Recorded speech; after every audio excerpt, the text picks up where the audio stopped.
ભારત કુલ અધ્યાય 2ના શુભારંભ કાર્યક્રમમાં આપણી સૌની સાથે મંચ ઉપર ઉપસ્થિત પૂજ્ય બ્રહ્મવિહારી સ્વામી, મારા સાથી નાયબ મુખ્યમંત્રી શ્રી હર્ષભાઈ સંઘવી, રાજ્યસભાના સાંસદ શ્રી પરિમલભાઈ નથવાણી, ગુજરાત મીડિયા ક્લબના પ્રેસિડેન્ટ શ્રી નિર્ણય કપૂર, ભારત કુલના ફાઉન્ડર શ્રી મલ્હાર દવે, આમંત્રિત સર્વે મહાનુભાવો, પ્રેસ મીડિયાના મિત્રો, સૌને મારા નમસ્કાર. ઘણી બધી ચર્ચા થઈ ગઈ છે એટલે હળવા છો બધા એટલે શાંતિ છે.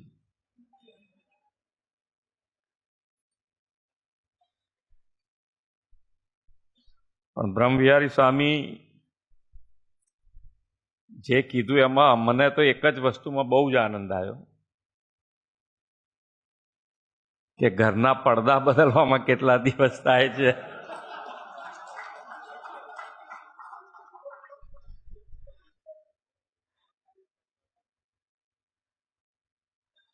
અરે ખાલી ઘરવાળાએ કીધું હોય ને કે ચાદર જરા બદલી નાખજો તો બદલી નાખી હોય, પણ આયા પછી કેટલી ભૂલો કાઢે એ તો એમને જ ખબર હોય.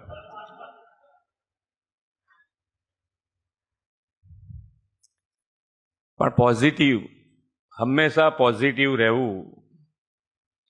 જેમ કીધું ને કે પ્રશ્નો જેટલા વધારે ને વધારે પૂછાય તો સાચો જવાબ તમે મેળવી શકો. એટલે જેટલા તમે નેગેટિવમાં પોઝિટિવ રહો તો જ તમારા ધ્યેય સુધી પહોંચી શકાય. એટલે નેગેટિવ કયા સેન્સમાં લો છો તમે?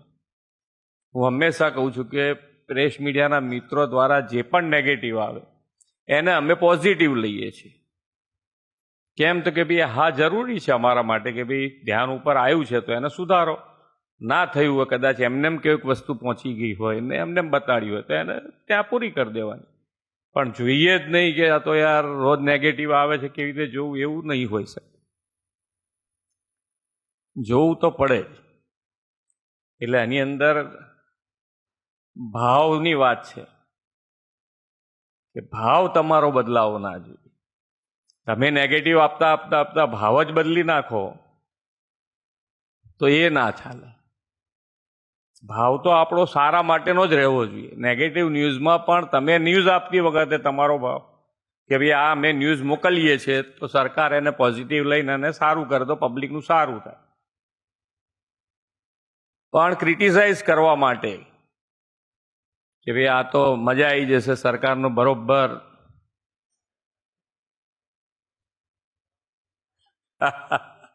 એવો શબ્દ મારાથી વપરી ના શકાય ને.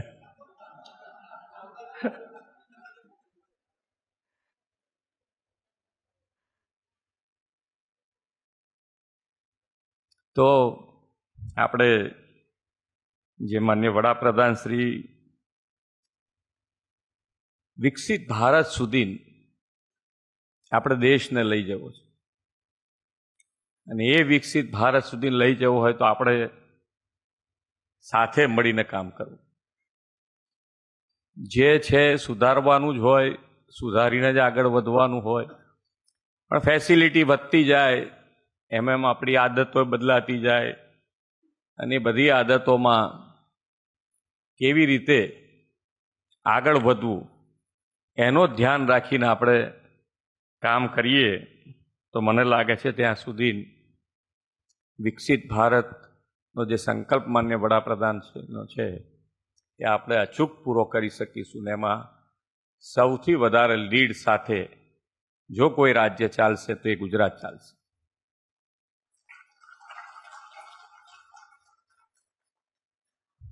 ભાવ, રાગ અને તાલના ઉત્સવ આ ભારત કુલના આ બીજી વખત મને આવવાનો અવસર મળ્યો છે.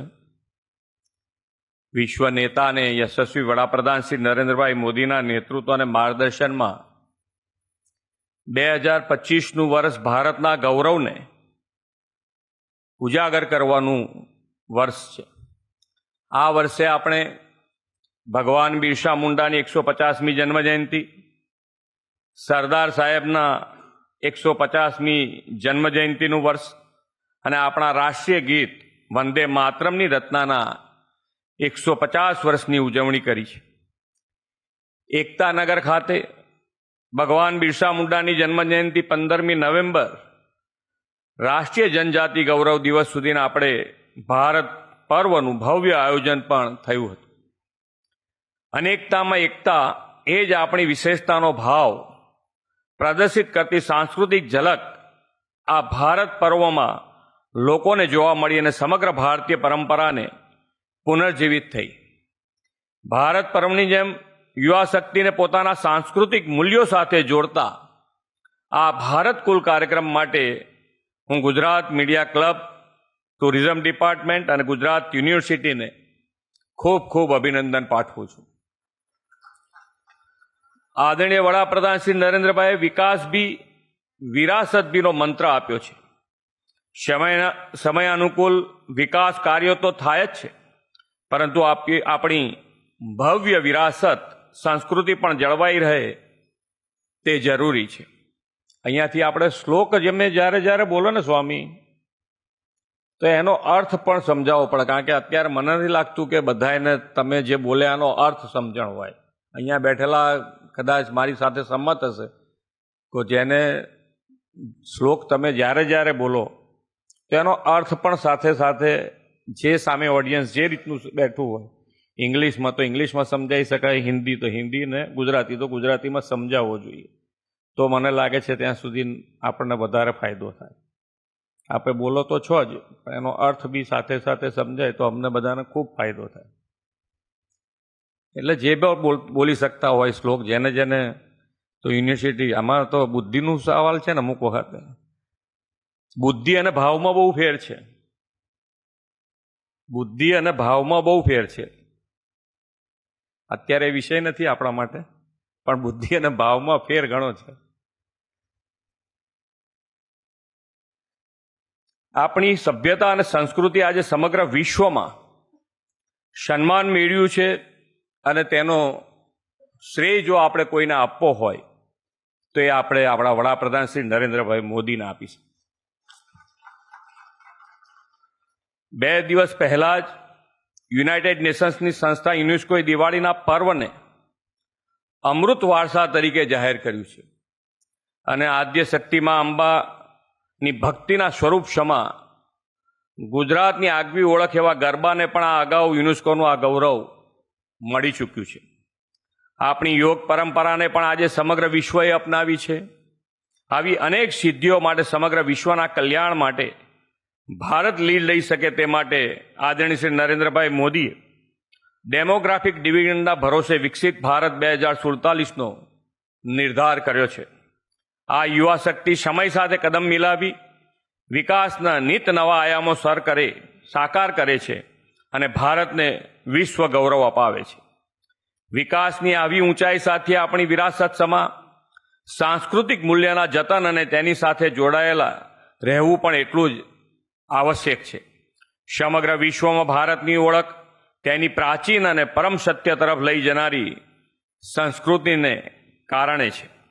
સ્વામી વિવેકાનંદે જ્યારે પશ્ચિમના લોકોને માત્ર ભારતીય સંસ્કૃતિની એક નાની ઝલક જ આપી હતી, એક ઝાંખી જ આપી હતી, ત્યાં તો તે લોકો અભિભૂત થઈ ગયા હતા. જે લોકો તેમાં ઊંડા ઉતર્યા છે તે પોતાનું જીવન જ ભારતીય સંસ્કૃતિને સમર્પિત કરી દે છે. અમેરિકન થિંકર માર્ક ટ્વેન ભારતના વખાણ કરતા થાકતા નથી. મેક્સ મુલરે તો ભારતીય ભાષા, જીવનશૈલી અને સંસ્કૃતિના અભ્યાસ પાછળ પોતાનું જીવન ખર્ચી નાખ્યું.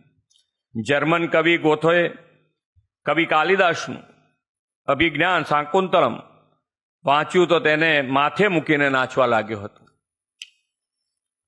હ્યુએન સાંગથી લઈને કેટલાય ઘણું લાંબુ લિસ્ટ છે. ભારતીય સંસ્કૃતિનો પ્રભાવ અને પ્રસાર ખૂબ વ્યાપક અને ઊંડો છે. નવા ભારતના નિર્માણની સાથે સાથે નવી પેઢીને આપણી સનાતન સભ્યતાના મૂળ મૂલ્યોનો પરિચય થાય તે પણ ખૂબ જરૂરી છે. એ માટેનો યોગ્ય મંચ એટલે આજનો આ કાર્યક્રમ. અહીં 3 દિવસ સુધી વિવિધ કલાકારો, સાહિત્યકારો, વિવિધ વિષયના તજજ્ઞો દ્વારા આપણી સંસ્કૃતિને ઉજાગર કરતી પ્રસ્તુતિઓ તથા સંવાદ કરવાના છે. યુવા શક્તિને વિરાસતો સાથે જોડવાનો આ સેવા યજ્ઞ છે. ગુજરાતે આદરણીય શ્રી મોદી સાહેબના માર્ગદર્શનમાં આ બંનેને જોડવાનું કાર્ય કર્યું છે. આ ભારત કુલ ફેસ્ટિવલ એ જ વિચારને સમગ્ર દેશમાં ફેલાવી રહ્યો છે. વડાપ્રધાનશ્રીએ બંધારણના વી ધ પીપલના ભાવ સાથે કાર્યરત રહેવાના 11 સંકલ્પો દેશવાસીઓને આપ્યા છે. એમાંનો એક સંકલ્પ છે ગુલામીની માનસિકતામાંથી મુક્ત થવું અને વિરાસતો પર ગર્વ કરવું. આ ભારત કુલ અમૃતકાળમાં વિકસિત ભારત, આત્મનિર્ભર ભારત, સ્વદેશીને પ્રોત્સાહન આપતા ભારતના નિર્માણમાં પ્રભાવક યોગદાન આપશે એવા વિશ્વાસ સાથે વિરમું છું. ભારત માતા કી જય. વંદે માતરમ. જય જય ગરવી ગુજરાત.